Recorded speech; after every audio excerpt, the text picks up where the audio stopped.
సనాతన ధర్మంలో తెలియక కొంతమంది అంటుంటారు, ఇంతమంది దేవుళ్ళు ఏమిటి, ఇంతమంది దేవుళ్ళు ఏమిటి అంటారు. ఇంతమంది దేవుళ్ళు కాదు, ఇంతమందిగా ఉన్న దేవుడు తప్ప ఇంతమంది దేవుళ్ళు ఉండరు. ఆయనే పరమ భాగవతోత్తములైన వారి కోసమని దిగి వస్తాడు. ఒక ఆయన తపస్సు చేస్తాడు, ఈశ్వరా మిమ్మల్ని గుర్రంగా చూడాలనుంది, హైగ్రీవుడిగా వస్తాడు. హే భగవన్ మిమ్మల్ని నందిముఖంతో చూడాలనుంది, నందీశ్వరుడిగా వస్తాడు. హే భగవన్ మిమ్మల్ని మనుష్యుడిగా చూడాలనుంది, రామచంద్ర ప్రభువుగా వస్తాడు. హే భగవన్ మిమ్మల్ని ఒక క్షత్రియుడిగా ఉగ్రంగా గడ్డగొడ్డలు పట్టుకు తిరుగుతుంటే చూడాలనుంది, పరశురాముడిగా వస్తాడు.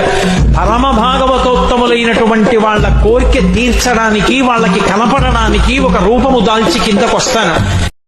అందుకే నిజానికి దీనికి హిందూ మతము కాదు దీని పేరు. ఎక్కడ ఎప్పుడు ఎవరు వాడినా అది పొరపాటే.